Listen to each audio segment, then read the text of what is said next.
Good morning guys! Nandito po kami ngayon sa Horafi kung saan makikita nyo maraming ilyes or olives. That one is black. So we get that all. Iba yung green at saka black ha. Si Sana! Si hi! Hello! It's okay, hindi si. Ito guys, nakuha kami ng black na olive. Ah! Ikala. Ito siya, nahulog na kasi ito pero okay pa. This is the tree, olive tree. It's okay to get from there. Ano yung tree? Oh, this. Ito guys. Sayang naman kung dito kukunin. It's good for food. Kuri, alis kiso to. Hinalik to. Ay! Sayang guys kasi pag... Ay! Nalabuan na. Nalagay sa pagkain. Grabe dito guys. Yung iba hinog na, yung iba hilako pa. Yung green, siya yung ginagawang olive oil. Yung hinog naman, ginagawang sa pagkain. Huwag sana umulan. Ito. Ne! Era lipta.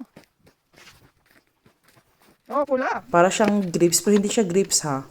Ano siya olive Because I siya choose a really black. good one. Because I leave the one that has white. Nindak siya.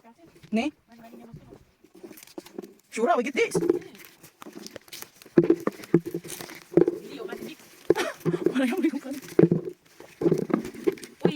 Ne, wala magro.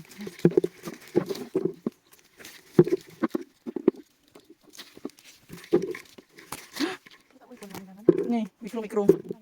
Ganik sila. Puji, puri. Ne. I'm going to get it all. Kup sa ula. Inalit to.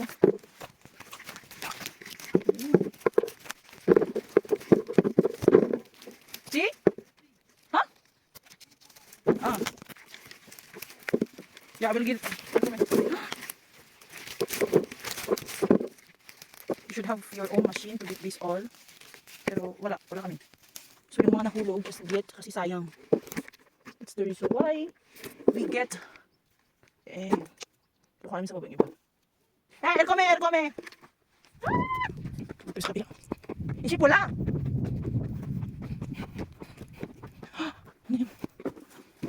Parang ako yung may-ari ng Horafi ha. Nangungumuha lang. Pero hindi. Inutosan kami ng may-ari dyan na manguha bago kami pumasok sa trabaho. So, that's the end of my video. Sana nagustuhan nyo. It's my first time to voice over guys. Thank you for watching. Yan yung nakuha namin last. Diba ang dami?